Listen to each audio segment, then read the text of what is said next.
A Werewolf Shifter Romance. Written by Amelia Hart. Chapter 1. Neutral Ground. The morning sun cast long shadows across the Blackthorn estate as Evelyn adjusted the silver pendant at her throat, feeling the familiar warmth that pulsed through the ancient metal whenever territorial tensions ran high. At 26, she had built something unprecedented in the werewolf world. A territory that belonged to no pack, answered to no alpha, and somehow thrived in the spaces between three of the most powerful supernatural communities on the continent. The pendant had belonged to her grandmother, and her great-grandmother before that, passed down through a bloodline that had always stood apart from traditional pack hierarchies. Sometimes, when political pressures mounted or territorial disputes threatened to spill into violence, the silver would grow so warm it almost burned against her skin, as if responding to dangers that hadn't yet materialized. Blackthorn Enterprises occupied a gleaming tower that rose from the heart of her neutral zone, its glass walls reflecting the rolling hills that separated Moonstone Packlands from Crimson Falls territory, with Silver Ridge's domain stretching beyond the northern ridge. From her corner office, Evelyn could see the invisible boundaries that others feared to cross, lines drawn in blood and tradition that her family had somehow transcended for 3 generations. Her assistant knocked softly before entering. "Miss Blackthorn, Alpha Stone from Moonstone Pack is here for his appointment. He seems urgent." Evelyn's lips curved into the barest hint of a smile as the pendant grew noticeably warmer against her throat. Marcus Stone. She had heard whispers about the Moonstone Alpha. Powerful, traditional, and currently facing the kind of political pressure that made even the strongest leaders desperate. Her grandmother used to say that Blackthorn Silver responded to significant change approaching, and something about Marcus Stone's unexpected request for a meeting felt like the beginning of major shifts in territorial balance. "Send him in, Maya, and prepare the conference room. Something tells me this won't be a brief social call." The Healing Center's morning reports lay scattered across her mahogany desk. 3 pack members treated for territory dispute injuries, 2 successful mediations between rival families, and the ongoing expansion project that would double their capacity by winter. Her territory might be neutral, but it was far from passive. Every service she provided, every life she saved, every conflict she mediated, added another thread to the complex web of obligations and respect that kept her independent. The success of her neutral territory wasn't just built on diplomacy and business acumen. Though few outsiders understood the deeper foundations of Blackthorn power, her family's immunity to alpha commands had allowed them to serve as mediators for centuries, but that immunity came with responsibilities that grew heavier with each generation. The silver pendant wasn't just jewelry. It was a conduit for the territorial magic that had protected her bloodline since the first Blackthorn had claimed these lands from warring packs. Marcus Stone entered with the controlled grace of a predator, trying to appear civilized. Tall, broad-shouldered, with dark hair and steel-gray eyes that seemed to catalog every detail of her office, he radiated the kind of alpha presence that usually made other werewolves instinctively lower their gaze. Evelyn met his stare directly, feeling the familiar sensation of his dominance sliding off her natural defenses like water off stone, while her pendant pulsed with recognition of another significant supernatural presence. Alpha Stone. She gestured to the chair across from her desk without rising. "You mentioned urgency in your request. I assume this concerns the escalating tensions between your pack and Crimson Falls." His eyebrows lifted fractionally. "You're remarkably well informed for someone who claims neutrality. Information is the currency of survival in my position." Evelyn leaned back in her chair, studying him with the same intensity he was directing at her. The pendant's warmth was increasing, responding to something about this interaction that felt momentous. "Crimson Falls has been testing your border patrols for 6 weeks. Silver Ridge is nervous about the potential for spillover conflict. And you're here because traditional pack alliances won't solve a war that could devastate the entire region." Marcus settled into the offered chair, but his posture remained coiled, ready for action. "Impressive intelligence network. Yes, we're facing the possibility of open warfare. Crimson Falls Alpha believes might makes right, and he's been building coalitions to support his territorial expansion plans. So you need neutral ground for negotiations." Evelyn's tone remained carefully neutral, giving nothing away. Not negotiations. Marcus's jaw tightened, and Evelyn caught the scent of determination mixed with something that might have been desperation. An alliance. Marriage alliance, to be specific. The words hung in the air between them like a challenge, and Evelyn felt the pendant grow almost hot against her skin. Her grandmother's voice echoed in her memory. When the silver burns, child, it means the old ways are changing. Be ready to choose between tradition and transformation. Alpha marriages were political contracts, designed to strengthen pack bonds and produce strong offspring. They were also traditionally agreements between a dominant male and a submissive female, with clearly defined power structures that had remained unchanged for centuries. You're suggesting I abandon my neutrality to marry into your pack hierarchy. Her voice remained steady, but there was steel beneath the silk. Interesting assumption. Alpha Stone. What makes you think I would consider such an arrangement? Marcus leaned forward slightly, his scent carrying confidence mixed with urgency. Because you're smart enough to understand that neutrality won't protect you if this region descends into chaos. Crimson Falls won't respect your boundaries if they control Moonstone territory. Silver Ridge will align with whoever proves strongest. You'll be isolated and vulnerable. And you believe marriage to you would solve this problem.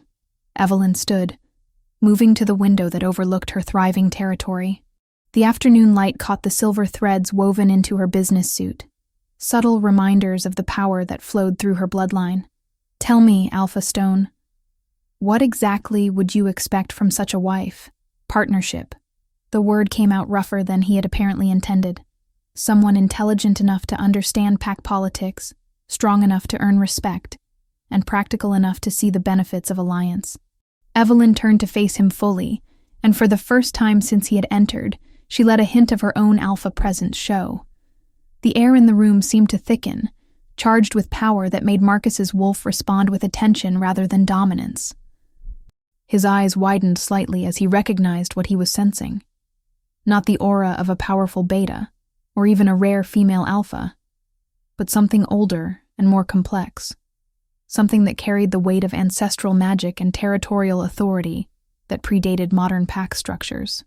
Immunity to alpha commands is not common among our kind, she said quietly, watching his reaction as the pendant pulsed with warmth. Neither is the ability to hold territory independently. You assume I need your protection, Alpha Stone, but perhaps you should consider what I might offer you instead. The silence stretched between them, filled with the weight of recognition and possibility. Marcus's scent shifted, carrying the sharp edge of intrigue mixed with something that might have been respect, and perhaps the beginning of genuine attraction. What are your terms? He asked finally. Evelyn smiled, and for the first time since their meeting began, it reached her eyes. That, Alpha Stone, will require considerably more discussion than one morning appointment allows. If you're serious about this proposal, you'll need to understand that any alliance with me comes with conditions that might challenge your traditional expectations. I'm listening. Then we begin negotiations properly tomorrow. Maya will coordinate our schedules. She moved back to her desk, effectively dismissing him while maintaining perfect diplomatic courtesy. One more thing, Alpha Stone. I don't submit to anyone. If that's a problem for you, we have nothing further to discuss. Marcus rose slowly, his gaze never leaving her face. It's not a problem, Miss Blackthorn. It might actually be exactly what Moonstone Pack needs. After he left, Evelyn remained at her window, watching his sleek black car navigate the winding road that led back to pack territory. The pendant against her throat had cooled to its normal temperature, but she could still feel the lingering echo of whatever change it had sensed approaching. Her reflection in the glass showed a woman who had built power from nothing, who had taken the scraps of an old bloodline and forged them into something unprecedented. Tomorrow's negotiations would determine whether she could maintain that independence while preventing a war that would consume everything she had built. The silver pendant pulsed once more, as if responding to her thoughts. Ancient blackthorn magic, dormant for too long, seemed to stir with the promise of significant change ahead. Her grandmother had always said that their family's true power lay not in submitting to the supernatural world's expectations, but in transforming them entirely. Perhaps it was time to discover what that transformation might look like. The late afternoon sun painted everything in shades of gold and possibility, and Evelyn found herself looking forward to tomorrow's meeting with an anticipation that had nothing to do with politics and everything to do with the intriguing alpha who had just challenged her to redefine what partnership could mean. Change was coming to the neutral territory. The pendant's warmth had made that clear. The question was whether that change would strengthen her independence or transform it into something entirely new. Chapter 2. Untamed Resistance. The morning air crackled with tension as Marcus Stone arrived at the Blackthorn estate for their second meeting. Unlike yesterday's diplomatic visit, today felt different, charged with the kind of energy that preceded either breakthrough or battle. Evelyn had chosen the main conference room this time, its floor-to-ceiling windows offering a panoramic view of her territory, while the polished obsidian table reflected the morning light like dark water. She was already seated when he entered, dressed in a charcoal business suit that somehow managed to look both professional and predatory. Her dark hair was pulled back in a severe bun that emphasized the sharp lines of her face and the pale green eyes that seemed to see everything. The silver pendant at her throat caught the light as she looked up from the documents spread before her, and Marcus noticed it seemed to pulse with its own subtle luminescence. "Alpha Stone, please, sit." Her voice carried the same neutral politeness as yesterday, but there was something underneath it now, a hint of challenge that made his wolf pace restlessly. Marcus took the chair across from her, noting how she had positioned herself with her back to the wall and a clear view of all entrances. Everything about her posture spoke of someone accustomed to being in control of her environment. He had spent the evening researching everything he could find about the Blackthorn lineage, and the results had been both impressive and mysteriously incomplete, as if certain information had been deliberately obscured or protected. "I've given considerable thought to your proposal," Evelyn began, sliding a leather portfolio across the table. "If we're to discuss alliance through marriage, we need to establish certain parameters." Marcus opened the portfolio and felt his eyebrows rise. The document inside was comprehensive, a marriage contract that read more like a treaty between sovereign nations than a traditional pack alliance agreement. Terms and conditions were laid out with legal precision, covering everything from territorial rights to decision-making authority, with clauses that referenced ancestral obligations and bloodline responsibilities in ways that intrigued him. "This is thorough," he said carefully, scanning the clauses that would preserve her independence while providing the political alliance he needed. "My family doesn't enter into arrangements lightly." Evelyn's fingers drummed once against the table surface, and Marcus caught the faint scent of ozone in the air, as if electrical energy was building around her. Section 3 addresses the most critical issue, pack hierarchy. "I will not submit to alpha commands, yours or anyone else's. If that's a deal breaker, we can end this discussion now." Marcus looked up from the document, meeting her steady gaze. Something primitive in him wanted to test that claim, to see if her immunity to alpha influence was as absolute as she suggested. The scientific part of his mind was curious about the mechanisms behind her resistance, while his alpha instincts were both challenged and oddly attracted to the prospect of a mate who couldn't be dominated. Almost without conscious thought, he let his presence expand, filling the room with the kind of dominant energy that usually brought immediate compliance from other werewolves. "You will consider the terms carefully," he said, his voice carrying the subtle compulsion that made his commands irresistible to pack members. Evelyn's reaction was immediate and startling. She laughed, a rich, genuinely amused sound that cut through his alpha presence like a blade through silk. The compulsion that should have made her agreeable and compliant seemed to slide off her without leaving the slightest mark, while the silver pendant at her throat flared with brief, unmistakable light. "Really, Marcus?" Her eyes glittered with what might have been delight. "You couldn't resist trying, could you? How many werewolves have you met who can simply ignore an alpha command?" Marcus felt heat rise in his cheeks as his attempted dominance crumbled into embarrassment. In 30 years of life and 10 years of pack leadership, he had never encountered anyone who could brush off his influence so casually. It was unsettling, intriguing, and somehow deeply attractive all at once. "I apologize," he said, meaning it. That was inappropriate and disrespectful, but entirely predictable. Evelyn's expression softened slightly. though the steel remained in her voice. Every alpha who's attempted to negotiate with me has tried the same thing. You're actually the first to apologize afterward, which suggests you might be capable of learning. She stood and moved to the windows, her reflection ghost-like against the glass as she gazed out at her territory. The pendant continued to pulse with soft light, as if responding to her emotional state or some unseen energy in the environment. Do you know why I can resist alpha commands, Marcus? May I call you Marcus? The use of his first name felt oddly intimate in the formal setting. Please do. And no, I don't understand how it's possible. Bloodline. The word was simple, but it carried weight. The Blackthorn family was never meant to submit. We were designed to stand apart, to serve as neutral arbiters when the pack system inevitably created conflicts. My immunity isn't a quirk of genetics. It's a survival mechanism that's kept my lineage alive for centuries. Marcus found himself studying her profile, noting the aristocratic line of her nose and the determined set of her jaw. You're saying your family was created to be outside the normal pack hierarchy. Precisely. She turned back to face him, and for a moment the pendant's light seemed to reflect in her pale green eyes, which is why traditional marriage arrangements won't work between us. I can't be your submissive mate, Marcus. I won't pretend to defer to your authority in public or private. If you need a wife who will bow her head and follow orders, you're courting the wrong woman. The challenge in her words should have triggered his alpha instincts toward dominance. But instead, Marcus found himself oddly intrigued by the prospect of a partner who wouldn't yield to him. Pack life had always felt predictable. His word was law, his decisions were followed without question, his authority was absolute. The idea of someone who would argue with him, challenge his choices, force him to defend his reasoning was both terrifying and exhilarating. What would you expect from this arrangement? He asked, genuine curiosity replacing diplomatic caution. Evelyn returned to her seat, her movements fluid and controlled. Mutual respect, joint decision-making on matters that affect both territories. The right to maintain my independence while offering you the political alliance you need.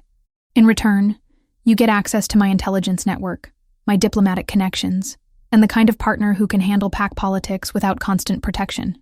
And if I disagree with your decisions, if your choices conflict with pack welfare, then we discuss it like rational adults until we reach compromise. Her smile was sharp as a blade. Novel concept, I know, but surprisingly effective. Marcus leaned back in his chair, reassessing everything he thought he knew about alpha partnerships. The pack elders won't approve. They expect traditional mate relationships, clear hierarchy, defined roles, submissive females. The pack elders aren't marrying me, you are. Evelyn's tone brooked no argument. If their approval is more important than preventing a war that could destroy your territory, then we have nothing further to discuss. The dismissal in her voice stung, but it also clarified something fundamental about this negotiation. She didn't need him. She was offering him something valuable, but she could walk away without consequence. He, on the other hand, was running out of options to prevent the coming conflict with Crimson Falls. There's something else you should know, Marcus said, leaning forward slightly. My beta female, Sophia Clare, left for advanced training with a northern pack 4 months ago. She's expected to return soon, and we had a complicated relationship before she left. Evelyn's expression sharpened with interest. Complicated how? Personal involvement that ended when I realized it wouldn't serve either of our interests long term. Marcus met her gaze directly. I'm telling you this because I believe in transparency, and because any alliance between us needs to be built on honesty. Appreciated. Evelyn's tone was neutral, but he caught the slight tension that entered her posture. Will her return complicate our arrangement? I don't believe so. Sophia understood that my personal feelings couldn't supersede pack welfare. If she has issues with our alliance, we'll address them professionally. Something flickered in Evelyn's eyes. Not jealousy, but the kind of strategic assessment that suggested she was already calculating potential complications and preparing contingencies. 6 months, Marcus said suddenly. Give me 6 months of public courtship to prepare the pack for this kind of alliance. Let them see your capabilities, understand what you bring to Moonstone territory. By the time we marry, they'll accept you as an equal partner rather than fighting the concept. Evelyn considered this. Her head tilted slightly as she weighed the proposal. The pendant's light had dimmed to its normal metallic gleam, But Marcus was beginning to understand that its responses might be more significant than mere jewelry. 6 months of courtship, with the understanding that we're both evaluating this arrangement. If either of us decides we're incompatible, we walk away with no hard feelings and no political consequences. Agreed. Marcus extended his hand across the table. Partners? When Evelyn's fingers closed around his, Marcus felt a jolt of electricity that had nothing to do with pack politics and everything to do with the woman sitting across from him. Her grip was firm, confident, and warm, and for a moment he found himself wondering what it would be like to touch her without the barrier of formal negotiations between them. Partners, she agreed, though something in her expression suggested she had felt that same unexpected spark. I should warn you, Marcus, I don't do anything halfway. If we're going to convince 3 packs that this alliance is legitimate, we'll need to sell the romance along with the politics. Marcus's wolf stirred with interest at the implications. I think I can manage that, Evelyn. The question is whether you're prepared for what courting an alpha actually involves. Her laugh was soft, but dangerous. Darling, I think you'll find I'm prepared for considerably more than you might expect. As he left the Blackthorn estate that afternoon, Marcus found himself looking forward to the next 6 months, with an anticipation that had nothing to do with preventing war, and everything to do with the enigmatic woman who had just agreed to let him try to win her. Behind him, Evelyn watched his departure from her office window, one hand unconsciously touching the silver pendant at her throat. The ancient metal was warm against her skin, responding to the significance of the agreement she had just made and the changes it would bring to both their territories. 6 months to determine if Marcus Stone was worthy of partnership. 6 months to discover if she could maintain her independence while building something that resembled love. The game, it seemed, was about to begin. Chapter 3. Proving Ground. 2 months into their arrangement, Evelyn stood in the main conference room of Moonstone Pack's headquarters, surrounded by maps, territorial surveys, and the skeptical faces of Marcus's senior pack members. The morning sun streamed through tall windows, illuminating the tension that seemed to follow her wherever she went within Packlands, while the silver pendant at her throat maintained a steady, warm pulse that had become her constant companion during these diplomatic missions. The proposed trade route through Silver Ridge territory would increase our revenue by 30%, she explained, her finger tracing the marked path on the detailed map spread across the oak table. But only if we can guarantee safe passage for their merchants through our lands and establish proper security protocols. Beta James Morrison, Marcus's second-in-command, frowned at the proposal with the kind of suspicion that had greeted every innovation she'd suggested. We've never needed Silver Ridge's approval for our trade agreements. Why should we start bowing to their demands now? Evelyn met his challenging stare with calm professionalism, feeling the pendant's warmth increase slightly as territorial tensions spiked around the table. Because isolationist policies are what created the current crisis with Crimson Falls. Building broader, mutually beneficial alliances strengthens everyone's position while reducing the likelihood of territorial conflicts.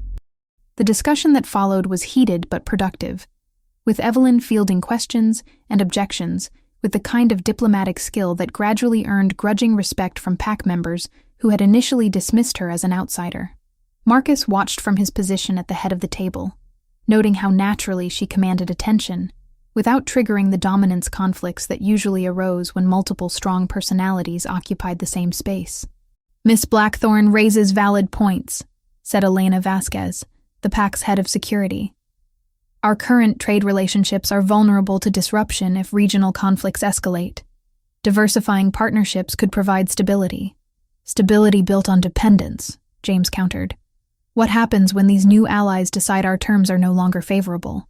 Then we negotiate better terms from a position of strength rather than isolation, Evelyn replied smoothly.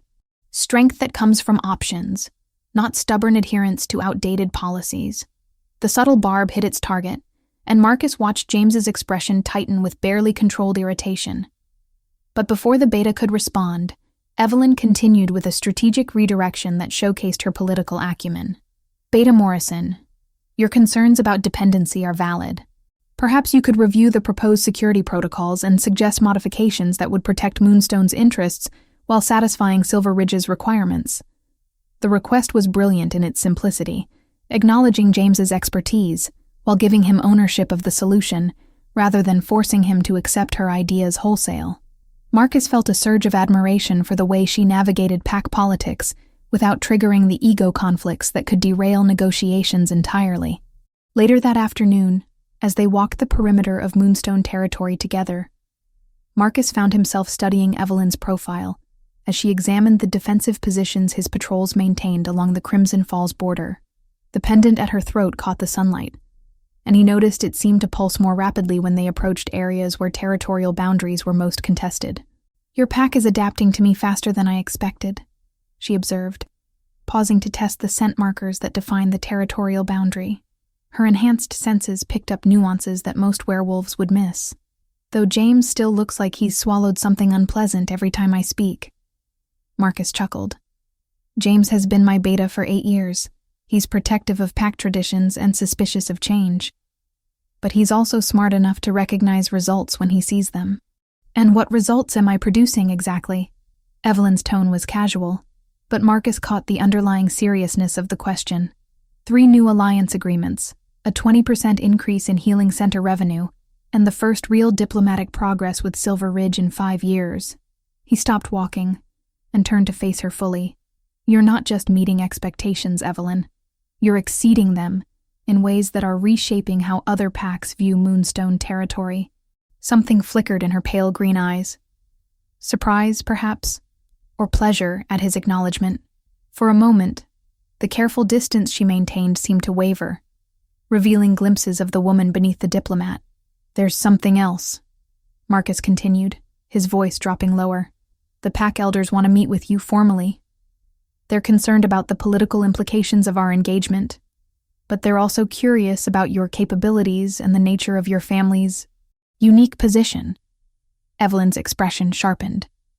"Concerned how?" "They question whether a marriage between equals can maintain pack stability. Traditional hierarchy exists for specific reasons, and they worry about precedent." Marcus ran a hand through his dark hair, frustration evident in the gesture. "They want assurance that you understand your role would be supportive rather than competitive." The silence that followed was loaded with tension, and Marcus watched the pendant at her throat pulse with brighter light, as if responding to her emotional state or some unseen threat.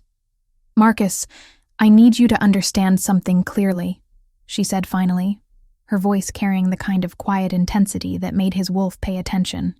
"I will not pretend to be less than I am to comfort traditionalists. If your elders expect me to demonstrate submission, they're going to be disappointed." "I know." The admission came out rougher than he intended. "And I've been thinking about that a lot lately." They had reached a rocky outcropping that provided a clear view of both territories. Moonstone's rolling hills dotted with pack buildings, and beyond the border markers, the darker forests of Crimson Falls, where enemy patrols tested their defenses with increasing frequency. The late afternoon light painted everything in shades of gold and amber, beautiful and deceptively peaceful. "Tell me about the real pressure you're facing," Evelyn said quietly. "Not just from the elders, but from the pack leadership. I see how they watch you when they think I'm not looking." Marcus was silent for a long moment, wrestling with the vulnerability required to answer honestly. "They expect me to control my mate, to present a unified front where my authority is absolute and unquestioned. The idea of sharing decision-making authority challenges everything they believe about pack leadership and alpha dominance." "And what do you believe?" The question hit deeper than she might have realized.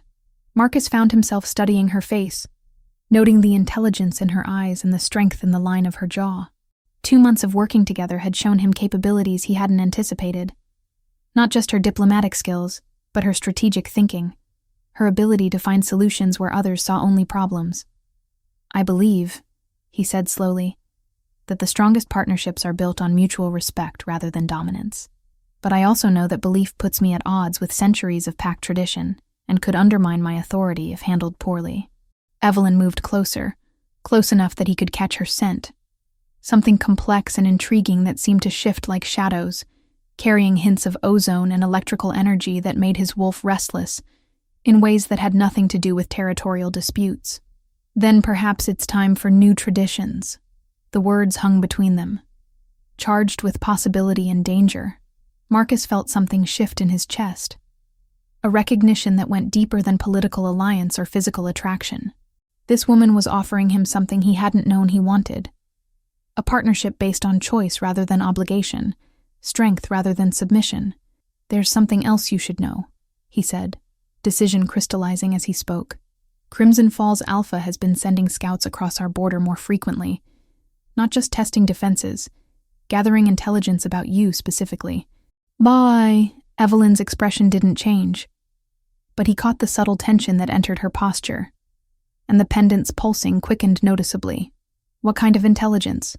Your routines, your security arrangements, your relationships within the pack.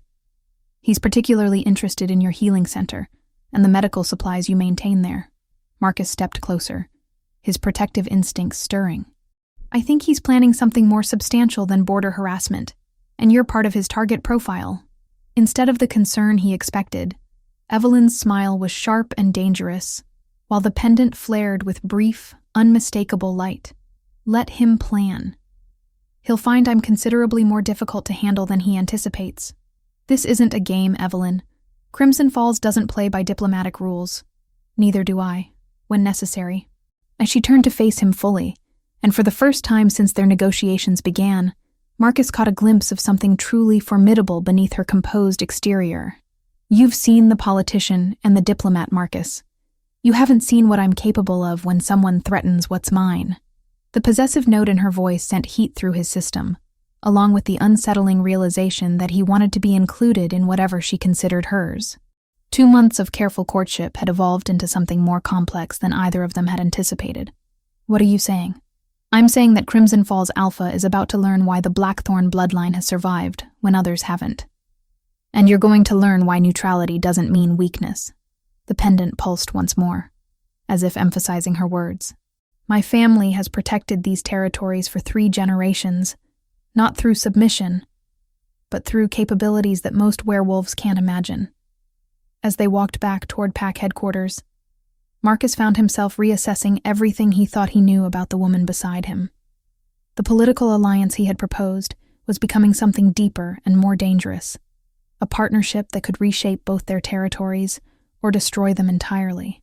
That evening, as he watched Evelyn navigate dinner conversation with his senior staff, fielding questions about trade negotiations with the same ease she had demonstrated in the conference room, Marcus realized he was no longer thinking about this arrangement in terms of necessity. He was beginning to want it for entirely different reasons. The revelation should have concerned him. Instead, as he caught Evelyn's eye across the table and saw her slight smile in response to his attention, Marcus found himself looking forward to discovering what the next 4 months would reveal about both of them. Outside the dining room windows, the forest that bordered Crimson Falls territory seemed darker than usual, as if shadows were gathering for purposes unknown. But inside, surrounded by the warm light of pack fellowship and the growing connection between him and the remarkable woman who had agreed to consider becoming his partner, Marcus felt something he hadn't experienced in years. Hope, tempered by the growing certainty that their arrangement was becoming something far more significant than political convenience. The pendant at Evelyn's throat caught the candlelight as she laughed at something Elena said, and Marcus wondered if its responses were as meaningful as they seemed, or if he was simply becoming attuned to the subtle indicators of power that surrounded the most intriguing woman he'd ever encountered. Chapter 4. Dangerous Attraction Month 3 brought unseasonably warm weather to the territory borders, and with it, the kind of restless energy that made both humans and wolves edgy. Marcus found himself spending more time than strictly necessary at the Blackthorn estate, ostensibly to coordinate security measures as Crimson Falls' scouting activities intensified, but privately acknowledging that Evelyn's company had become the highlight of his increasingly complicated days. "The patrol reports are troubling," Evelyn said, spreading the latest intelligence across her office desk. Her dark hair caught the afternoon light streaming through the windows, and Marcus found himself momentarily distracted by the elegant line of her neck as she bent over the documents. The silver pendant at her throat pulsed with a steady rhythm that had become as familiar as her voice. Crimson Falls scouts aren't just gathering information anymore. They're testing response times, mapping our defensive positions, and probing for weaknesses in our coordination protocols. Marcus forced himself to focus on the tactical situation, rather than the way her fingers moved across the papers with practiced efficiency. though guilt twisted in his stomach as he remembered another woman's hands, another moment of weakness that he'd been trying to forget for months. My beta thinks they're planning a probing attack, something designed to test our alliance without triggering full-scale war, he said, pushing away thoughts of Sophia and the complicated night they'd shared just before she'd left for training. James is probably right. Evelyn looked up, and their eyes met across the desk. The moment stretched longer than professional consultation required, charged with the tension that had been building between them for weeks, tension that made Marcus's guilt over his past indiscretion feel like a physical weight. But I don't think you're their primary target. Meaning they want to see how you react when I'm threatened. Whether you'll compromise pack safety to protect me, whether our alliance is strong enough to withstand pressure. She stood and moved to the window, her reflection ghost-like in the glass. It's actually quite clever. Attack the relationship rather than the territory directly. Marcus rose and joined her at the window, standing close enough to catch the subtle scent that seemed uniquely hers. Something complex and intriguing that made his wolf restless, in ways that had nothing to do with territorial disputes, and everything to do with the growing attraction he felt despite his complicated past. The pendant's glow seemed brighter when he was near, though he wasn't sure if that was his imagination or something more significant. They're underestimating you, he observed, trying to focus on tactical concerns rather than the way being near her made him feel simultaneously protective and guilty. Everyone underestimates me. It's one of my greatest advantages. Evelyn's smile was sharp as winter moonlight. The question is whether you're beginning to underestimate them. Before Marcus could respond, an explosion of sound erupted from the forest beyond the estate grounds, the distinctive howl of wolves in distress, followed by the sharper crack of gunfire. Both he and Evelyn were moving before the echoes faded, years of alpha training overriding conscious thought and personal complications. Silver Ridge Patrol, Evelyn said, already reaching for the emergency communication device on her desk. The pendant at her throat flared with sudden, brilliant light. They use that route twice weekly. If Crimson Falls is attacking them on neutral territory, it's an act of war.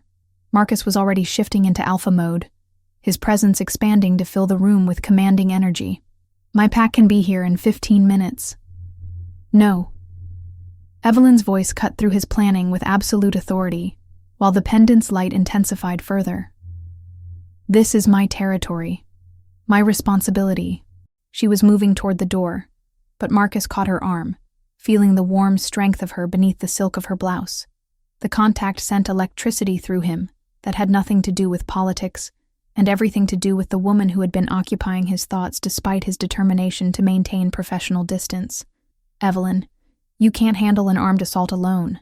The look she gave him was dangerous, filled with something primitive and fierce that made his wolf respond with interest rather than dominance. The pendant was now glowing bright enough to cast shadows on the walls. Watch me. What followed challenged everything Marcus thought he knew about pack politics and personal capability.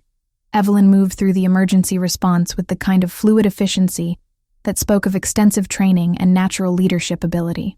She coordinated with Silver Ridge's emergency frequencies, deployed her own security teams with military precision, and established a command center in her office that would have impressed seasoned strategists. Crimson Falls has 15 fighters in the engagement zone, she reported, monitoring multiple communication channels simultaneously while the pendant provided steady illumination. Silver Ridge Patrol is pinned down but not critically wounded. They're using this as a test of our response protocols and alliance strength. Marcus found himself taking orders rather than giving them. And the strangest part was how natural it felt. Evelyn's tactical thinking was several steps ahead of his own, and her intelligence network provided real-time information that his pack's resources couldn't match. Working with her like this only intensified the attraction he'd been fighting, and the guilt over the secret he was keeping.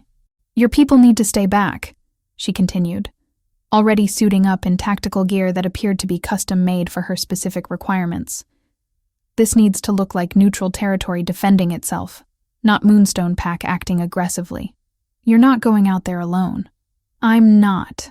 Her smile was fierce and beautiful, making his chest tight with feelings he couldn't afford to examine too closely.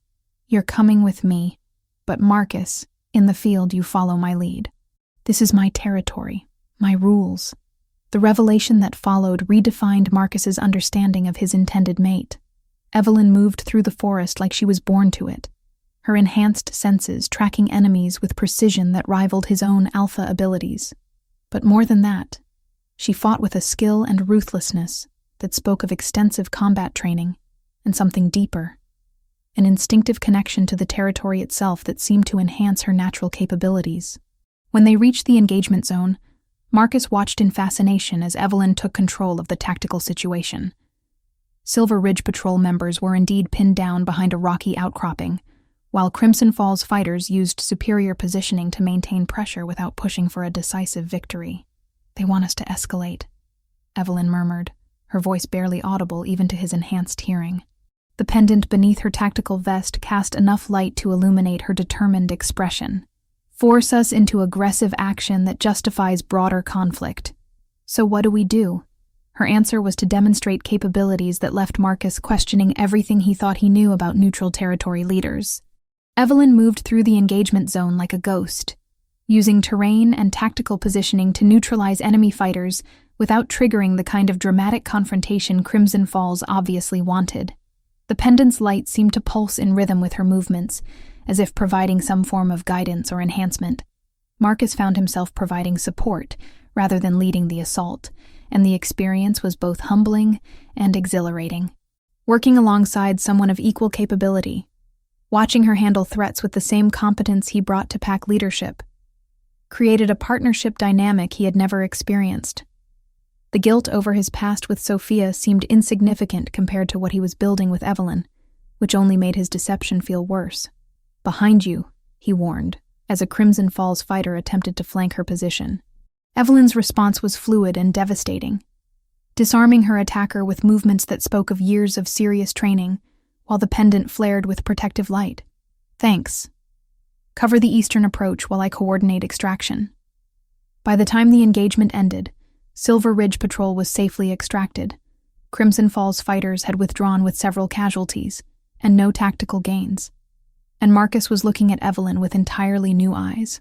The pendant had dimmed to its normal metallic gleam, but the memory of its brilliant illumination during combat raised questions about the true extent of her capabilities. "Where did you learn to fight like that?" he asked, as they walked back through the forest toward her estate. "Same place I learned everything else." Necessity. Her breathing was slightly elevated from exertion, and there was a flush in her cheeks that made her look both dangerous and beautiful. Neutral territory survives by being stronger than anyone expects. Marcus caught her arm, turning her to face him in the dappled light filtering through the forest canopy. "Evelyn, that pendant. During the fight, it was glowing bright enough to see from across the battlefield. Something flickered in her pale green eyes. Not surprise, but the kind of assessment that suggested she was deciding how much truth to reveal. The Blackthorn bloodline carries certain advantages. Territorial magic that's been passed down through generations. Magic. The word felt strange in his mouth, but it explained so much about what he had witnessed. "Is that why you're immune to alpha commands?" "Partially. It's also why I can hold neutral territory when others have failed. Why my intelligence network is so comprehensive, and why Crimson Falls is so interested in eliminating me." She touched the pendant briefly. "This isn't just jewelry, Marcus. It's a conduit for power that my family has guarded for centuries." The revelation should have been shocking, but instead, Marcus felt pieces of the puzzle clicking into place. Her uncanny ability to read situations, her immunity to supernatural influence, her success in maintaining independence. All of it made sense when viewed through the lens of inherited magical ability. Standing there in the forest, watching her explain powers that went beyond anything he'd imagined, Marcus felt the full weight of his deception crash over him. This remarkable woman was offering him partnership based on honesty and respect, while he was hiding a secret that could destroy everything they were building. "Evelyn, there's something I need to tell you," he began, but she was already stepping closer. "What?" Instead of confessing, Marcus found himself lost in her pale green eyes, in the way the afternoon light caught the silver in her hair, in the scent that was uniquely hers. The guilt warred with desire, duty battled with want, and in that moment of weakness, he chose desire over honesty. "You're magnificent," he said, his voice rough with emotion. The kiss that followed was inevitable, charged with months of growing attraction and the shared intensity of combat. Evelyn's response was immediate and fierce, her hands fisting in his tactical vest as she pulled him closer. When they finally broke apart, both were breathing hard, and the pendant was pulsing with soft, warm light. "This complicates things," she said, but she didn't step away. "Everything about us complicates things." Marcus's hands were still framing her face, thumbs tracing the line of her cheekbones, even as guilt aided him for not being honest with her. "The question is whether the complications are worth it." Evelyn's smile was soft and dangerous. "Ask me again in 2 months."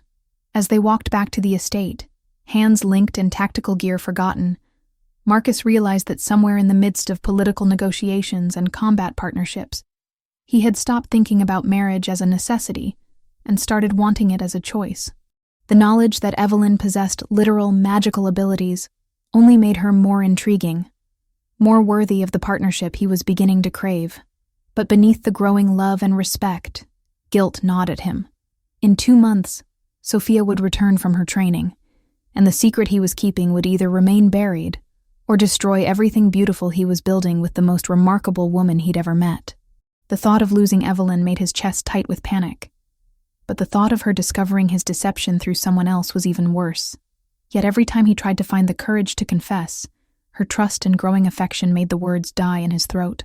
Behind them, the forest that bordered Crimson Falls territory seemed darker than before, as if shadows were gathering for purposes yet unknown. But ahead, the Blackthorn estate rose against the evening sky like a promise of sanctuary and possibility, its windows beginning to glow with warm light as evening approached. Marcus allowed himself to believe their relationship might survive whatever storms lay ahead. The alternative, losing the woman who was transforming him into someone better, was too devastating to contemplate. The pendant at her throat pulsed once more, as if sensing the conflict within him, and Marcus wondered if her family's magic was beginning to detect the deception he carried, or if his guilt was simply making him paranoid. Either way, time was running out to make things right, and with each passing day, the stakes of his honesty grew higher, while his courage to speak the truth grew smaller. 2 months to confess his mistake, or risk losing everything when Sophia returned with whatever consequences their brief encounter had created. The future had never felt more uncertain. Chapter 5. Shadows and Secrets. Month 5 arrived with the kind of crisp autumn air that made werewolves restless, and Marcus found himself standing in his private office, staring at intelligence reports that made his wolf pace anxiously beneath his skin. The wedding preparations were moving forward smoothly. Too smoothly, perhaps. But something felt fundamentally wrong about the approaching ceremony. The guilt he'd been carrying for 2 months was eating him alive. Marcus set down the patrol report he'd been pretending to read and rubbed his temples, trying to ease the tension that had been building since that night with Sophia 3 months ago. 3 months since the moment of weakness that could destroy everything he was building with Evelyn. 3 months of living with a secret that grew heavier with each passing day. A soft knock interrupted his brooding. "Come in." Evelyn entered with the fluid grace that had become familiar over their months of partnership, but Marcus immediately noticed the tension in her posture. Her pale green eyes held the kind of sharpness that appeared when her enhanced senses detected something amiss, and the silver pendant at her throat was pulsing with a rhythm faster than its usual steady glow.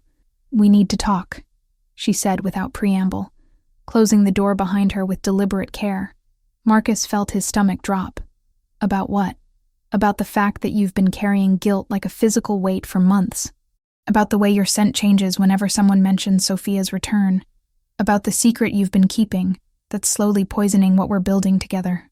Evelyn moved to the window, her reflection ghost-like in the glass as she gazed out at the packed grounds. The pendant's light had intensified, responding to the emotional tension in the room. Marcus felt the blood drain from his face. "Evelyn, Marcus." She turned to face him, and the look in her eyes made his wolf respond with guilty submission rather than alpha authority. "I've known something was wrong for weeks. My enhanced senses pick up emotional distress, remember? The question is whether you're going to be honest with me, or if I'm going to have to piece together the truth from fragments and implications." The direct confrontation was both his worst fear and a relief. Months of deception had been slowly corroding his ability to be the partner Evelyn deserved, and the weight of carrying secrets, while building a relationship based on trust, had become unbearable. 3 months ago, he began, his voice rough with shame. The night before Sophia left for training, the pressure of the alliance negotiations, the weight of potentially leading my pack into war. Everything felt overwhelming. Evelyn's expression didn't change, but he caught the way her hands stilled against the window frame. The pendant's pulsing had quickened, responding to the significance of what he was revealing. We had been working late on defensive strategies. Sophia offered to stay, help me finish the reports. One thing led to another, and Marcus forced himself to meet her eyes. I slept with her. Once. It was weakness, not love, not even real attraction. Just a moment when leadership felt too heavy and she offered comfort I shouldn't have accepted. The silence that followed was loaded with 3 months of deception, trust given and betrayed, and the sound of a partnership cracking under the weight of dishonesty. 3 months ago, Evelyn repeated quietly, which means if she conceived that night, she'd be about 3 months pregnant now. Marcus felt the admission like a physical blow. Yes. Evelyn moved to stand behind her desk, her movements careful and controlled in the way that suggested she was restraining something dangerous. The pendant was now pulsing with warning light, and Marcus could smell the ozone that preceded her magical abilities manifesting. Let me make sure I understand, she said, her voice carrying the kind of deadly calm that made even alpha wolves nervous. You slept with your beta female 3 months ago. She left immediately afterward for training that would keep her away until just before our wedding, and you've spent our entire courtship lying to me about it. I didn't lie. I just didn't tell you. Deception by omission is still deception, Marcus. The pendant flared with sudden brightness, especially when that deception involves something that could produce an heir who would supersede our alliance under pack law. The legal implications crashed over him with devastating clarity. Pack law was absolute about alpha responsibilities to biological children. If Sophia was pregnant with his child, their wedding would be seen as abandonment of duty rather than political alliance. The pack elders who had been skeptical of their arrangement would have legal grounds to demand he honor his obligations to his pregnant beta rather than marry an outsider. Evelyn, even if she is pregnant, that doesn't change what I feel for you, what we've built together. Doesn't it? She moved closer, and for the first time since their negotiations began, Marcus caught something truly dangerous beneath her composed exterior. Because from where I'm standing, it looks like you've been building our relationship on a foundation of lies while potentially creating obligations that would make our marriage impossible. I chose you. I'm choosing you now. You're choosing me after lying to me for months about something that could destroy our alliance. That's not choice, Marcus. That's damage control. The pendant was now bright enough to cast shadows on the walls. Did you use protection? The clinical nature of the question was somehow more devastating than screaming would have been. Yes, but nothing is completely reliable. No, it's not. Evelyn's voice carried the kind of finality that made his chest tight with panic. Which means Sophia could return carrying your child, with legal and cultural claims that supersede everything we've negotiated. Marcus felt the future he wanted slipping away, destroyed by a moment of weakness and months of cowardice. What do you want me to do? I want you to understand that trust, once broken, can't be easily repaired. I want you to realize that partnership requires honesty, especially about things that could affect both our futures. She moved to the door, effectively ending the conversation. And Marcus, I want you to figure out what you actually want, because if Sophia is pregnant, you're going to have to choose between duty to a child you may have created and the woman you claim to love. After she left, Marcus remained in his office as afternoon shadows lengthened across the pack grounds. Through his window, he could see pack members going about their daily routines, unaware that their alpha's personal failures might soon destabilize everything they had worked to build. The confrontation he had dreaded for months was finally over, but instead of relief, Marcus felt the hollow certainty that he had damaged something precious beyond repair. Evelyn's trust had been the foundation of their partnership, and his deception had cracked that foundation in ways that might prove irreparable. 2 weeks later, the call came. Alpha Stone? This is Dr. Martinez from the Northern Territories Medical Center. I'm calling about Sophia Clare. Marcus felt his world tilt on its axis. What about her? She's listed you as the emergency contact for her pregnancy. She's experienced some complications and has been asking to speak with you directly. The words hit like physical blows. Pregnancy, complications, emergency contact. Are they both all right? Stable now, but she's requested that you be informed about her condition. She's approximately 6 months along, which according to her records would put conception around. Marcus could hear papers rustling. Early summer. She's been quite insistent that you needed to know immediately. 6 months. The timeline was perfect for their encounter 3 months before she left. Marcus closed his eyes, feeling the last of his hopes for a simple resolution crumble into dust. Thank you for calling, Doctor. I'll arrange to speak with her as soon as possible. That evening, Marcus stood on his office balcony, staring out at the forest that bordered Evelyn's neutral territory. Somewhere beyond those trees, she was probably planning contingencies for exactly this situation, her strategic mind already adapting to changed circumstances, while his own thoughts remained trapped in circles of guilt and regret. The wedding was 3 weeks away. 3 weeks to face the fact that his moment of weakness had created a child who would take precedence over every political alliance, every personal desire, every dream of partnership he had built with the most remarkable woman he'd ever met. Packlaw was clear. The child came first. Always. As he prepared to call Evelyn and tell her that their worst fears had been confirmed, Marcus understood that some mistakes created consequences that no amount of love or regret could overcome. He had wanted everything: duty satisfied and love fulfilled. Instead, his deception and weakness had ensured he would lose the only thing that truly mattered. The autumn wind carried the scent of change and endings, and Marcus finally understood that honor sometimes required sacrificing your heart for obligations you couldn't escape. 3 weeks to prepare for the hardest conversation of his life. 3 weeks to say goodbye to the woman who had shown him what he could become, destroyed by what he had been too weak to resist.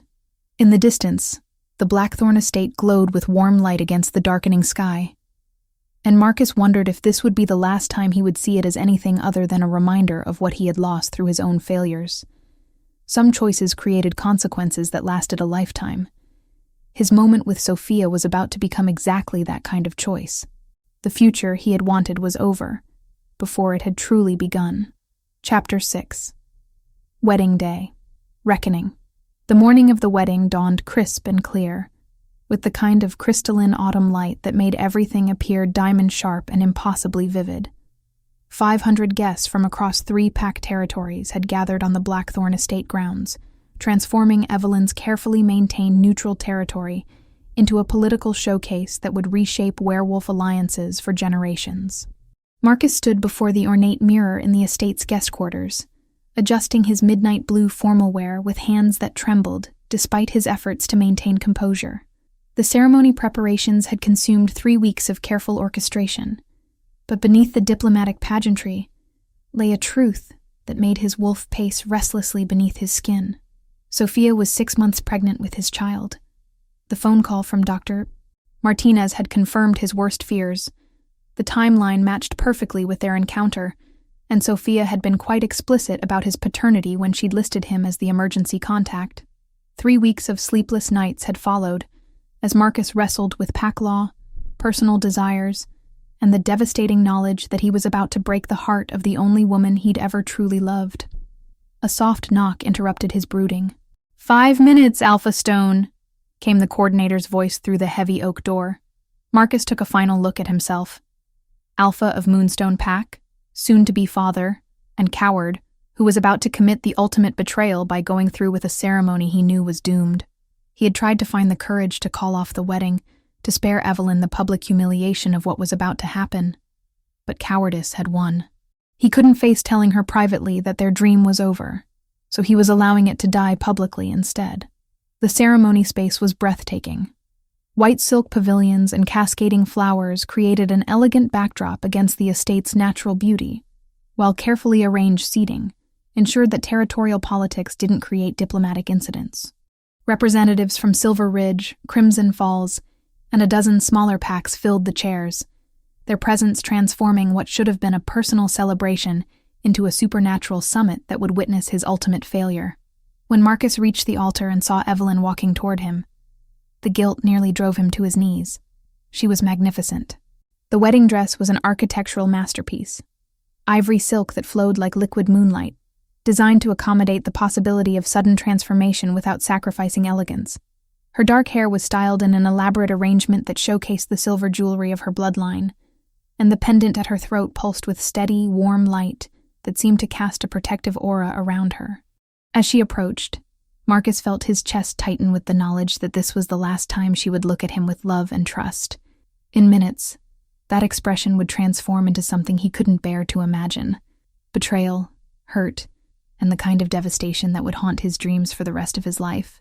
The officiant began the ancient ceremony, words that had bound werewolf couples for centuries, flowing over the assembled guests like ritual magic. Marcus spoke his vows mechanically, each promise feeling like another knife in his chest, because he knew they were lies built on deception. Do you, Marcus Stone, Alpha of Moonstone Pack, take Evelyn Blackthorn as your equal partner, your chosen mate, your— Stop! The voice cut through the ceremony like a blade, causing 500 heads to turn toward the pavilion entrance. Sophia Clare stood framed in the opening, unmistakably pregnant, beneath a flowing dress that emphasized, rather than concealed, her condition. Her brown hair caught the morning light as she moved down the aisle with deliberate, theatrical precision, one hand resting protectively on her rounded belly. "This is a mockery," she declared, her voice carrying across the stunned silence. "Marcus Stone cannot marry another when he's already bound by blood and duty to me and the child I carry." The explosion of whispers and shocked exclamations that followed was exactly what Marcus had feared for weeks. Pack representatives leaned forward in their chairs, scenting political opportunity in the chaos, while camera flashes from the official photographers captured every moment for posterity. Marcus felt his world collapse in real time. But the worst part was the look of growing understanding that crossed Evelyn's face. She wasn't surprised. She was watching the confirmation of suspicions that had been eating at her for weeks. "I carry the Alpha's child," Sophia announced, her voice ringing with conviction and triumph. "We were lovers 3 months before I left for training, bound by passion, and now by the innocent life that grows within me. This political marriage cannot supersede the sacred duty he owes to his heir." The silence that followed was deafening. Marcus could feel the weight of 500 pairs of eyes, the political implications crashing over him like a tsunami. But all he could focus on was Evelyn's pale green eyes as realization and betrayal warred across her features. "Is this true, Marcus?" Her voice was barely audible, but it carried across the silent pavilion with perfect clarity. "Look me in the eyes and tell me you haven't been with her." This was the moment that would define everything. Marcus could feel pack law pressing down on him like a physical weight, his obligations to his unborn child, the expectations of his elders, centuries of tradition that demanded he acknowledge Sophia's claim. But more than that, he could see the trust dying in Evelyn's eyes, killed by his months of deception and cowardice. His silence stretched long enough to become an answer in itself. "Your silence is answer enough," Evelyn said quietly, her voice carrying a finality that cut deeper than screaming would have. What happened next redefined Marcus's understanding of the woman he had been about to marry. Instead of breaking down, instead of fleeing in humiliation, Evelyn straightened to her full height and addressed the assembled guests with the kind of alpha presence that made everyone instinctively pay attention, while the pendant at her throat flared with brilliant protective light. "Ladies and gentlemen, honored representatives of our supernatural communities," she began, her voice carrying clearly across the stunned gathering. "It appears this ceremony has revealed truths that make our alliance impossible to continue." She turned to face Marcus directly, and the look in her eyes was sharp as winter starlight. "I, Evelyn Blackthorn, reject you, Marcus Stone, as my mate and partner. This alliance is dissolved, effective immediately." The formal rejection sent ripples of shock through the crowd. Werewolf marriages could be dissolved, but public rejections at the altar were virtually unprecedented, especially between alphas of such significant territories. But before anyone could fully process the implications, chaos erupted from an entirely different direction. Crimson Falls Alpha burst through the tree line with 50 armed wolves, their attack cry splitting the morning air as they charged toward the ceremony grounds. The wedding had provided perfect cover for an assault. All 3 pack leaderships gathered in one location, distracted by personal drama, their guard formations scattered for diplomatic rather than defensive purposes. "Protect the guests!" Evelyn's command cut through the confusion as enemy wolves flooded the ceremony space, her voice carrying the kind of supernatural authority that made every werewolf present respond instinctively to her leadership. What followed was unlike anything Marcus had ever witnessed. Evelyn's transformation was instantaneous and breathtaking, the wedding dress falling away as she shifted into an enormous silver-black wolf, marked with mystical symbols that pulsed with their own ethereal light. Her wolf form was larger than any female he'd ever seen, radiating the kind of alpha dominance that made other wolves instinctively submit. Ancient blackthorn magic flowed through her enhanced abilities, and as she moved through the battlefield, the very ground seemed to respond to her presence. Energy crackled around her like visible lightning, and when she howled, the sound carried supernatural resonance that paralyzed attacking wolves in their tracks.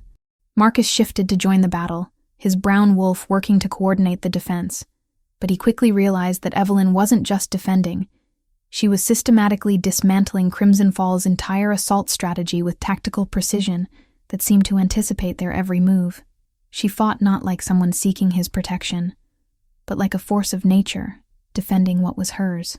The battle reached its climax when Crimson Falls Alpha himself charged directly at Evelyn, his massive black wolf easily twice the size of most females.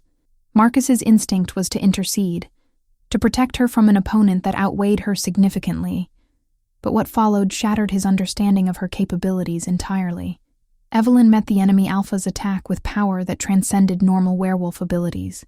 The fight that followed was brief and decisive, ancient magic flowing through her enhanced strength until she stood over her defeated opponent, victorious and magnificent. When she shifted back to human form, someone quickly draped a cloak around her shoulders.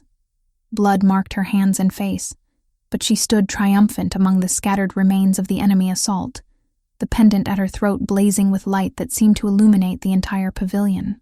"Let this serve as a lesson," she addressed the assembled crowd, her voice carrying absolute authority. "Anyone who mistakes neutral territory for weakness will face the consequences of their ignorance."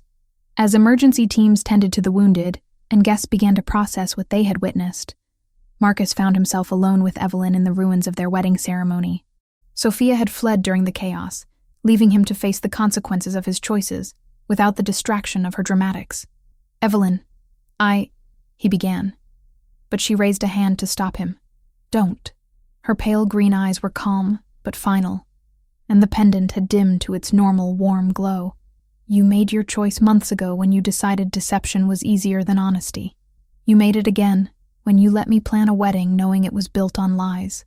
And you made it a final time when you stood silent and let me discover the truth through public humiliation. I never wanted to hurt you, but you did hurt me, repeatedly. Through months of lies, through cowardice, through allowing me to believe we were building something real when you knew it was doomed." Her voice remained steady, but Marcus caught the pain underneath. "The tragedy isn't that Sophia is pregnant, Marcus. It's that you never trusted me enough to be honest about it. I was afraid of losing you, so instead you ensured I would lose you."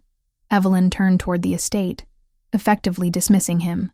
"Honor your obligations, Marcus. Be the father that child deserves. But understand that we are finished, not because of biology or pack law, but because partnership requires trust. And you proved you're incapable of giving me that." As she walked away without looking back, Marcus understood that he had lost something irreplaceable. Not just a political alliance or a strategic partnership, but the only woman who had ever seen his potential and chosen to help him become worthy of it. The scattered flowers and overturned chairs bore witness to more than a failed wedding. They marked the death of dreams built on deception, the price of cowardice, and the moment when Marcus finally learned that some betrayals could never be forgiven. Sophia's pregnancy had given him legal obligations he couldn't escape, but his dishonesty had cost him the only future that would have made those obligations bearable. In the distance, the Blackthorn estate stood proud against the afternoon sky, its neutrality preserved by the strength of a woman who needed no one's protection to forge her own destiny. Marcus had wanted everything: love without honesty, partnership without trust, a future built on the foundation of past mistakes. Instead, his cowardice had given him nothing but duty to a woman who had betrayed their enemies and responsibility to a child conceived in weakness. The autumn wind carried the scent of endings, and Marcus finally understood that some choices created consequences that lasted a lifetime. He had chosen deception over truth and lost every. Chapter 7. Paths diverged. 6 months after the wedding that never was, Marcus stood in his office staring at reports that painted a picture of his own diminishing relevance.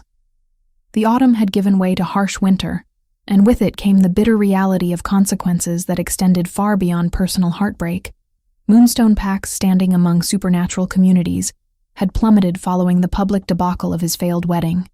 Other alphas whispered about his inability to honor commitments, his failure to control his own people, and most damaging of all, his cowardice in allowing personal obligations to undermine diplomatic necessity. Trade agreements had been canceled, territorial negotiations stalled, and several smaller packs had withdrawn their allegiance entirely. The irony wasn't lost on him that in trying to have everything, he had lost what mattered most. Sophia had given birth to a healthy daughter 3 months ago, a beautiful child with his dark hair and her brown eyes who deserved better than the circumstances of her conception. Marcus had done his duty, acknowledging paternity and providing support. But the relationship with Sophia remained coldly functional. She had gotten what she wanted: security and status as the mother of an alpha's heir. But there was no love between them, only obligation and shared responsibility for their daughter's welfare. A knock at his office door interrupted his brooding. "Come in." Beta James Morrison entered with the careful expression he'd worn since the wedding disaster, carrying intelligence reports that Marcus suspected would contain more evidence of their deteriorating position. "Border Patrol encountered Blackthorn security this morning," James said without preamble. "They're expanding their eastern trade route. Miss Blackthorn has negotiated agreements with 5 new territories in the past month." Marcus looked up from the scattered papers on his desk. The mention of Evelyn's name still caused a sharp pain in his chest, like pressing on a wound that refused to heal. Her business is thriving, then. More than thriving. She's revolutionizing supernatural commerce. The neutrality model is being adopted by territories across the continent. James hesitated before continuing. "There's something else." Alexander King arrived at the Blackthorn estate yesterday. The name hit Marcus's memory immediately. Alexander King, Alpha of the Northern Reach Pack, a territory known for progressive leadership and innovative approaches to supernatural politics. Powerful, respected, and exactly the kind of leader who would recognize Evelyn's capabilities and court her properly. Marcus felt something twist in his chest that might have been jealousy mixed with a recognition that Alexander King was probably everything he should have been: honorable, straightforward, worthy of the remarkable woman he had lost through his own failures. "Official diplomatic visit?" Marcus asked, though he suspected he already knew the answer. "Intelligence suggests it's more than political consultation. King has been corresponding with Miss Blackthorn for months, and this meeting appears to be finalizing some kind of alliance agreement." James's voice carried careful neutrality. "Marcus, there are rumors that he's courting her. Seriously courting her, with the kind of honesty and respect she deserves." The pain in his chest intensified. 6 months of watching Evelyn thrive while his own territory struggled had taught him exactly how much he had lost. The woman who could have transformed Moonstone Pack into something unprecedented was building her success elsewhere, with someone who had never betrayed her trust. "Good for him," Marcus said, meaning it despite the ache. "She deserves someone who won't lie to her." "Is that really how you want this to end?" The question hung in the air between them, loaded with implications that Marcus wasn't sure he was ready to confront. James had been his beta for 8 years, had watched him build Moonstone Pack's reputation through careful leadership and strategic thinking. He had also witnessed the transformation that 5 months of partnership with Evelyn had created, a version of Marcus that had been more confident, more innovative, more genuinely happy than he had been in years. "What would you have me do, James? Storm the Blackthorn estate and declare my regrets? Disrupt her chance at happiness with someone who actually deserves her?" Marcus's laugh was bitter. "I made my choice when I lied to her for months. She made hers when she walked away. Your choice was made out of fear and weakness. Hers was made out of self-respect and strength. James moved to stand beside him at the window. But that doesn't mean you can't learn from your mistakes. Learning from mistakes doesn't undo their consequences. No, but it can prevent you from repeating them. That afternoon, Marcus found himself driving toward the Blackthorn estate for the first time since the wedding disaster. The winter landscape was harsh and beautiful, stripped of autumn's gentler colors, but possessed of a stark elegance that reminded him of Evelyn herself, uncompromising, magnificent, and utterly self-sufficient. The estate looked different somehow, more prosperous, more vibrant, with new construction that spoke of expansion and success.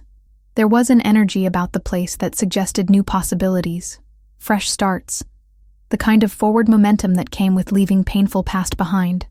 Maya, Evelyn's assistant, met him at the main entrance with the polite professionalism that didn't quite conceal her surprise at his presence. Alpha Stone. Miss Blackthorn is in meetings with Alpha King, but I can arrange an appointment if you'd like to wait. Actually, I was hoping to speak with both of them, if that's possible. Maya's eyebrows rose fractionally, but her expression remained diplomatically neutral. I'll inquire about their availability. The wait gave Marcus time to reconsider what he was about to do. Coming here wasn't about winning Evelyn back. 6 months of consequences had taught him that some betrayals couldn't be forgiven or forgotten. This was about something else entirely. Closure, honesty, and the kind of conversation he should have had months ago. When Maya returned, she led him to the main conference room where Evelyn and Alexander King were reviewing what appeared to be territorial agreements and alliance documents. The sight of them working together with obvious mutual respect and compatibility was exactly what Marcus had expected, and exactly what he deserved to witness. Alexander King was everything Marcus had imagined. Tall, commanding, with the kind of natural authority that made other alphas take notice. But more than that, he looked at Evelyn with the kind of genuine admiration and respect that Marcus had felt, but failed to demonstrate when it mattered most. Marcus. Evelyn's voice was professionally cordial, giving nothing away about her feelings regarding his unexpected appearance. The silver pendant at her throat pulsed with its familiar warm light, but her expression remained carefully neutral. What brings you to neutral territory? I wanted to apologize, he said simply. To both of you. Alexander's expression sharpened with interest, while Evelyn's remained carefully guarded. But Marcus caught the slight tension that entered her posture, the way her hands stilled on the documents spread across the conference table. Apologize for what, specifically? She asked. For being a coward, for choosing deception over honesty, for failing to be worthy of what you offered me. Marcus met her pale green eyes directly, seeing his own regret reflected in their depths. And for waiting 6 months to say what I should have said the morning after I learned about Sophia's pregnancy, which is? Marcus took a breath, aware that Alexander was listening to every word, that this conversation would define not just his relationship with Evelyn, but his own understanding of what kind of man he actually was. That I was wrong. That lying to you was the worst mistake of my life.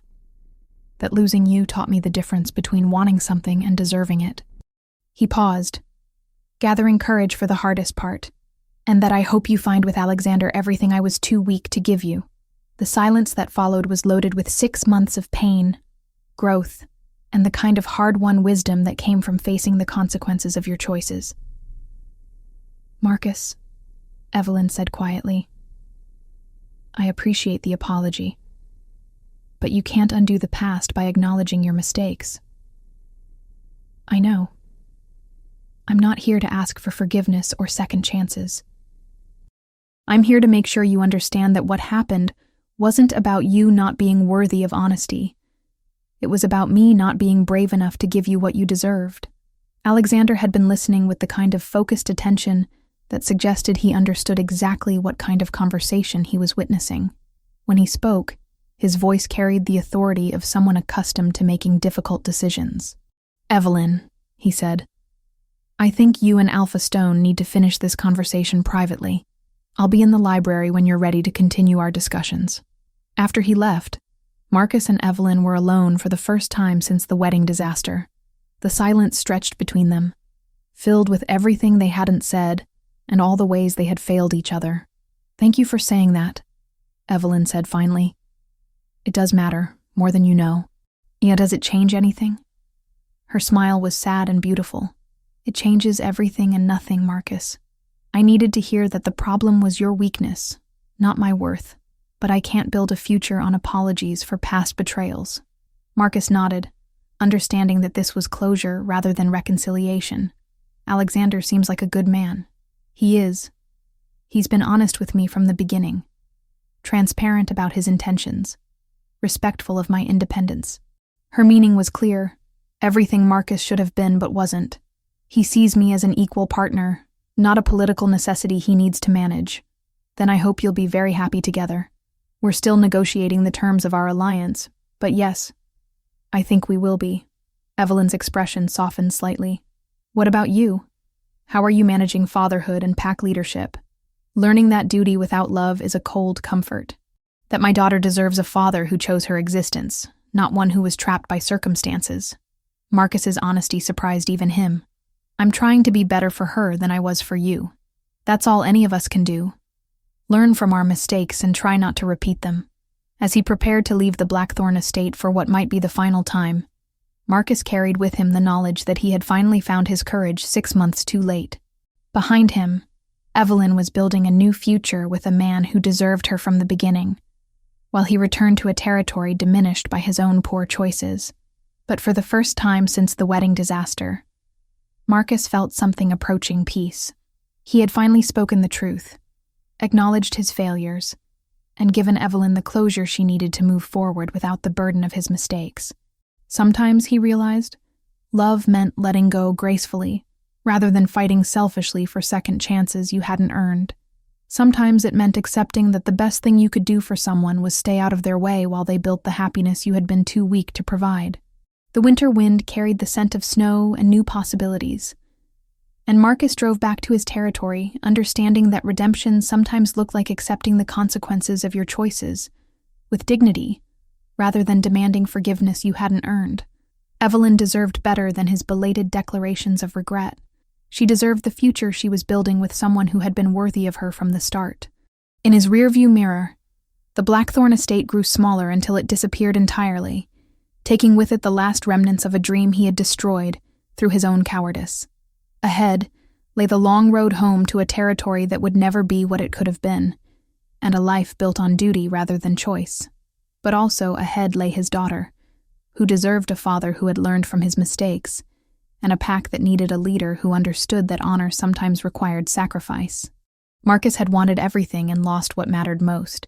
Now he would spend the rest of his life ensuring that his failures taught him how to be better. Not for himself, but for those who depended on him. The future he had wanted was gone forever.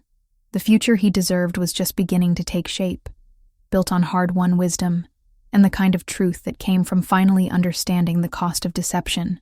It would have to be enough. Chapter 8. New Beginnings.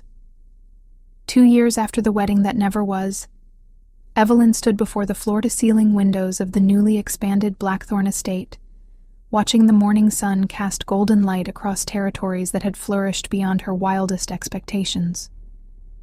The silver pendant at her throat pulsed with its familiar warm rhythm, but now it carried an additional weight of contentment that came from building something lasting with someone who had proven worthy of her trust. Alexander entered the office with the confident stride that had first caught her attention during those difficult months after Marcus's betrayal. His presence still made her wolf respond with interest and appreciation, but now it was layered with the deep satisfaction of a partnership that had grown stronger with each challenge they'd faced together. "The Australian mediation was successful," he announced, setting down the communication device that had kept them connected to the Pacific territories throughout the night. "Both Alpha factions have agreed to the power-sharing arrangement. They're implementing our model starting next month." Evelyn turned from the window, unable to suppress the smile that crossed her features. "That makes 58 territories now. At this rate, traditional hierarchies will be the exception rather than the rule within a decade." Speaking of which, Alexander moved to stand beside her, close enough that she could catch his scent. something clean and masculine that her enhanced senses had learned to associate with safety and home. I received an interesting communication this morning. Oh? Marcus Stone. He's requested permission to establish a research center on the border between our territories and Moonstone Packlands. Apparently, his legislative work has evolved into something more comprehensive, a think tank focused on supernatural governance reform. The mention of her former fiancé's name no longer brought the sharp pain it once had. 2 years of genuine happiness with Alexander had transformed old wounds into simple historical facts. Interesting, but no longer emotionally relevant. "What kind of research center?" she asked, her tone carrying professional curiosity rather than personal concern. "Partnership dynamics, transparency protocols, legal frameworks for equality-based alliances. He wants to study our success and create replicable models for other communities." Alexander paused, his expression thoughtful. He also mentioned wanting to ensure his daughter grows up in a world where her future partnerships won't be limited by outdated traditions. Evelyn felt a flicker of something that might have been approval. The Marcus she had known 2 years ago had been too focused on managing his image to consider larger implications of his choices.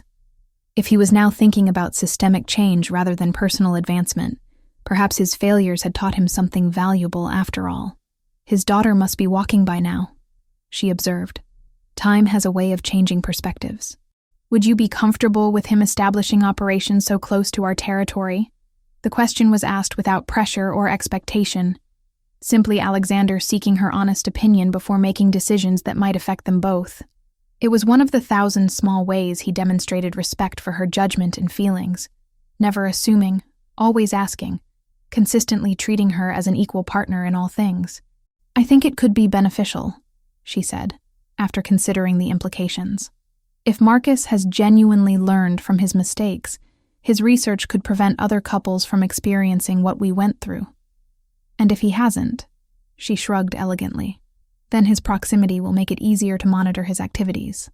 Alexander's laugh was rich and genuine. "Ever the strategist. This is why I fell in love with your mind first." "Just my mind?" she asked, moving closer until she could feel the warmth radiating from his skin. "Well, your mind and your absolutely devastating ability to make me forget I'm supposed to be a dignified alpha when you look at me like that." The kiss that followed was soft and thorough, carrying the kind of easy intimacy that had developed between them over months of honest communication and shared experiences. When they broke apart, both were breathing slightly harder, and the pendant at her throat was glowing with contentment. "We should probably respond to Marcus's request before I get distracted by how good you smell," Alexander murmured against her temple. "Probably," she agreed, though she made no immediate move to step away from his warmth. "What did you want to tell him?" "That he can establish his research center on the conditions that all findings be made publicly available, and that he submit quarterly reports on his activities to the Alliance Council." Alexander's hands had settled on her waist, with the familiarity of 2 years of marriage. Standard diplomatic protocols for any organization operating near sensitive territories. Reasonable. Though you might want to add a clause about maintaining appropriate professional boundaries with Alliance personnel. Evelyn's smile carried a hint of mischief. "We wouldn't want any awkward attempts at reconciliation disrupting our territorial stability. I don't think that's a concern anymore. From what I understand, Marcus has found his own path to contentment. Different from ours, but apparently sustainable for him." The conversation was interrupted by Maya's arrival, carrying the diplomatic pouch that had become a daily fixture of their expanded operations. Alliance business now spanned 4 continents, with requests for mediation, consultation, and partnership advice arriving from supernatural communities around the world. The European delegation confirmed their attendance at next month's summit, Maya reported with her characteristic efficiency. "They're particularly interested in discussing integration protocols for mixed-species partnerships. Apparently your success has inspired some unconventional alliances." Evelyn exchanged glances with Alexander, both recognizing the implications. Their model had originally been designed for werewolf communities, but if other supernatural species were adapting their principles, the potential for change was even greater than they had imagined. "Unconventional how?" Alexander asked. "Vampire-werewolf partnerships primarily. A few witch-shifter alliances, even some human supernatural couples seeking legal recognition for their relationships. Maya's expression remained professionally neutral, but Evelyn caught the underlying excitement. The summit could establish precedent for supernatural civil rights on a global scale. The magnitude of what they had set in motion was sometimes overwhelming. What had begun as a desperate political alliance to prevent territorial war had evolved into a movement that was reshaping the fundamental structures of supernatural society. Schedule preliminary meetings with the delegation leaders, Evelyn decided. We'll need to understand their specific challenges before we can develop appropriate protocols. After Maya left, Evelyn found herself back at the windows, contemplating the strange paths that had led to this moment. Marcus's betrayal had been devastating at the time, but it had also been necessary. It had taught her exactly what she required in a partner and prepared her to recognize real worth when it was offered honestly. "Penny for your thoughts," Alexander said, joining her at the window. "Just thinking about how different everything could have been. If Marcus had been honest from the beginning, if he'd been the partner I thought he was, I might never have discovered what real partnership looks like. Do you ever wonder what would have happened if he'd made different choices? Sometimes, but wondering doesn't change anything. And honestly, I can't imagine being happier than I am right now." She leaned into his solid warmth, feeling the pendant pulse with deep satisfaction. "We built something beautiful together, Alexander. Not just our marriage, but this entire movement. People around the world are finding love and equality because we proved it was possible. We did do that, didn't we? We did, and we're just getting started." As evening approached, and they prepared for another diplomatic mission that would test their partnership abilities, Evelyn reflected on the unexpected journey that had brought her to this moment. She had wanted a political alliance, and found true love instead. She had sought protection from territorial war, and discovered a calling that was transforming supernatural society itself. The future stretched ahead of them, full of challenges and possibilities that neither of them could have imagined when they first negotiated the terms of their arrangement. But whatever came next, they would face it together. Two equals who had chosen each other freely, and built something extraordinary from that choice. The silver pendant pulsed once more with warm, steady light, and Evelyn understood that this was not an ending, but a promise of adventures yet to come. Their love story had become a revolution, and the revolution was spreading across the world one honest partnership at a time. Sometimes the greatest victories came not from getting what you wanted, but from what you actually needed. Marcus had taught her what she wouldn't accept. Marcus learned the hard way that some choices create consequences that last a lifetime, but his story serves as a powerful reminder. When we betray those who trust us, we lose more than love. We lose the chance to become the person we were meant to be. Meanwhile, Evelyn's rejection at the altar became her greatest moment of strength. She showed the world that self-respect isn't negotiable, that real partnership requires honesty from day one, and that sometimes walking away is the most powerful choice you can make. Their story proves that every ending is someone else's beginning. While Marcus faced the consequences of his deception, Evelyn found the love she truly deserved with someone who saw her worth from the very start. If you enjoyed watching Evelyn choose herself over settling for betrayal, subscribe for more stories where protagonists refuse to accept less than they deserve. We explore the kind of supernatural romance where strength meets strength, where honesty builds unbreakable bonds, and where real love never asks you to diminish yourself. Thanks for experiencing this tale of empowerment, consequences, and finding your true equal. See you in the next story.